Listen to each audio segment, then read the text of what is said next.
All right, today we are going to be thinking about finishing your portrait, and I'm also going to show you how to make a cover out of it. So you need to now choose your background style. If you don't have quite enough room for a background, we might be able to cut out your portrait and put it on a slightly larger paper. But background can also tell a lot about the story that goes on for your character. So we're going to talk about kind of a range from realistic to abstract again, but we're going to concentrate on what's going on behind the person rather than just what is making up the person.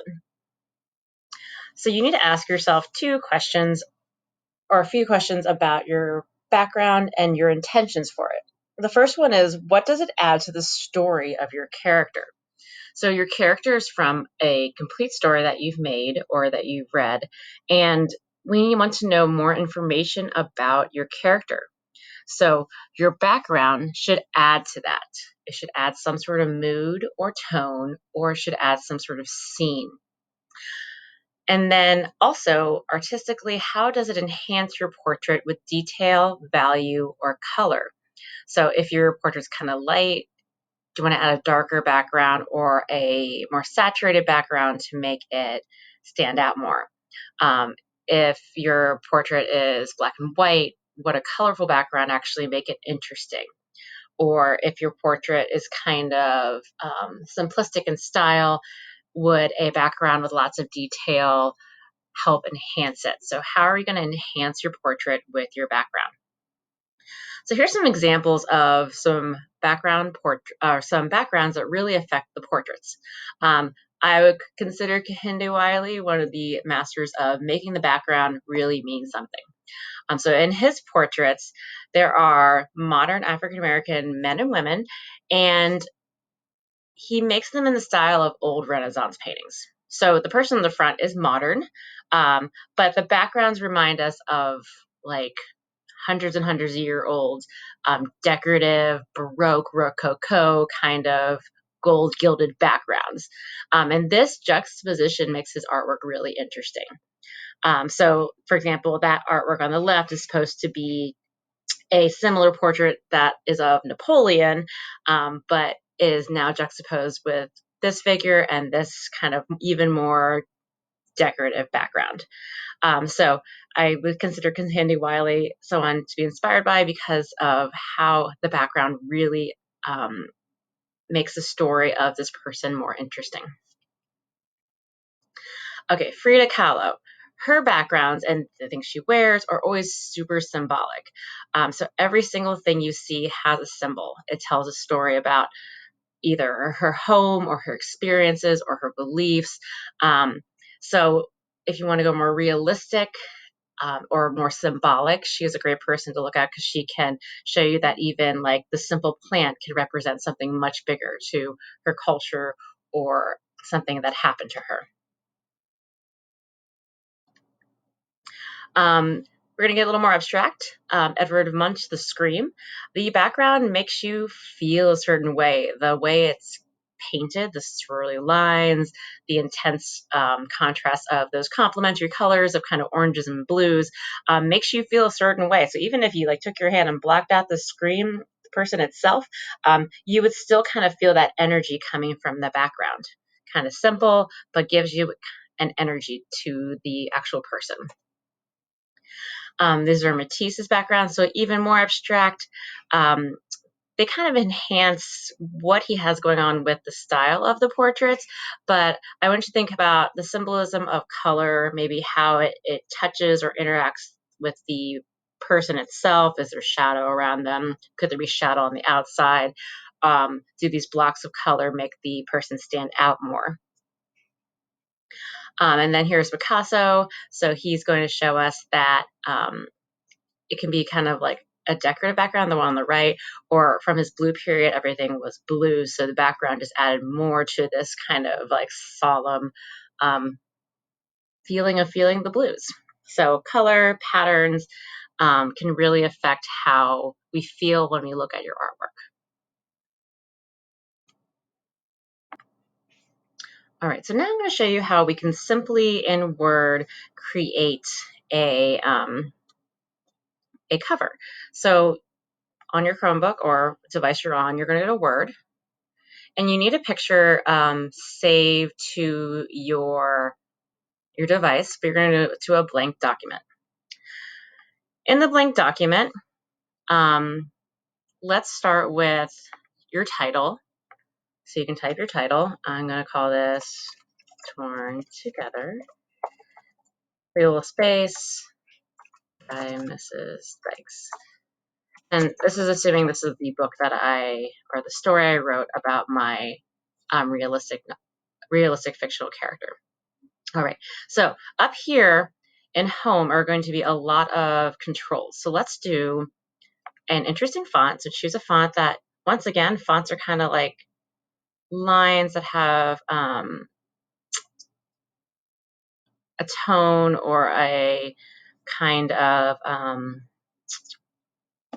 mood to them. So let's see if Forte looks like. I can choose a size, or I can type a size. So I think 60 was my good size. And I'm going to align mine to the middle, so that way it looks like that. I don't love Forte. Let's see here. Let me choose something else. There are a lot of fonts, and they all can kind of show different sides to what you're trying to do.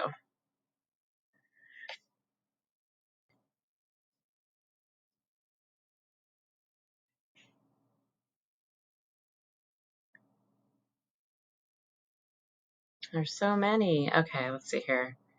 I need to just choose one. Kind of want to bold without being too... Maybe that one. Okay, and I think I need to make it bigger now that I've chosen it. Okay, so once you have your font, let's space it out, and I'm going to put my picture of my portrait in so that way it fills the whole background, and then I'll show you a little bit more about how to make your text stand out. So I'm going to go to Insert and Pictures. I'm going to find my picture that I took, so you might need to take it on your device, and insert it. Okay, so it kind of messes up everything. So what I'm going to do is I'm going to go back up to my menus up here. So I've selected my picture, and I should be able to, yes. Under layout, there's something called wrap text. That has to do with how your text interacts with the picture. I want my picture to go behind the text. I'm also gonna rotate it. So see how my picture is going together? And now I'm gonna actually stretch my picture so it actually fills the whole paper. Awesome. Okay, so Torn Together by Mrs. Dykes. Usually I feel like the title, unless you have unless your name is something that books sell by, your title might be more like, your title might be larger than your name itself. So I can adjust sizes of things to try to make it space out a little better. So I'm just adjusting the size of these lines so that way I can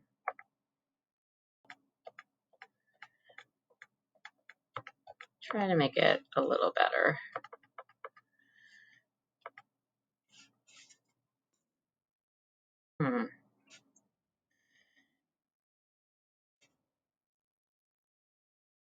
I might just leave it like that.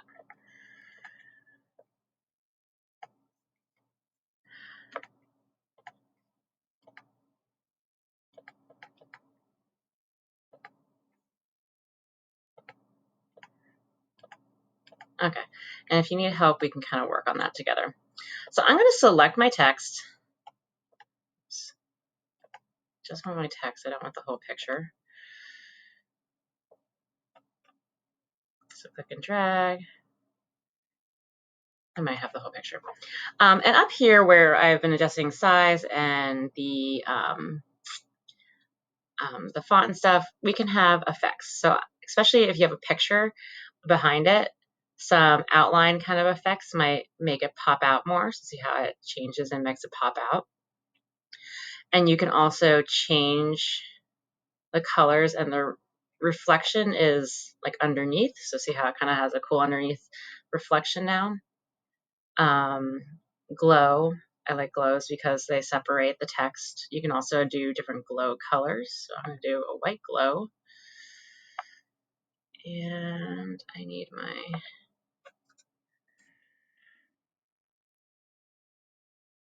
back. And then I could also add like 3D effects to it as well. So I might have to do that separately. So I might do kind of like how this one stands out. Kind of matches my background too.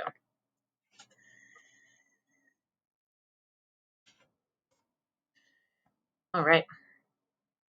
Once you found a nice text, or you could also highlight it. So there's a little marker in between here. You can highlight and put a background behind it, so that way it stands out more. But you do want your text to stand out more than just it's sitting on top and black and white.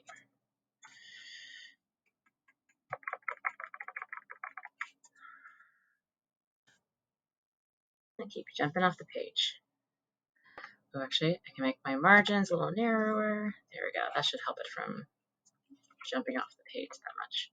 Okay, so once you are done, I would save this as a, I would save as. So you go to, File, Save As. You can just do it wherever you can find it, to your documents.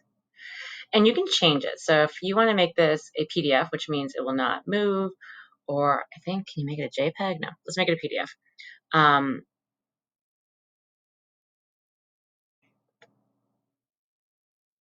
Enter the name of it.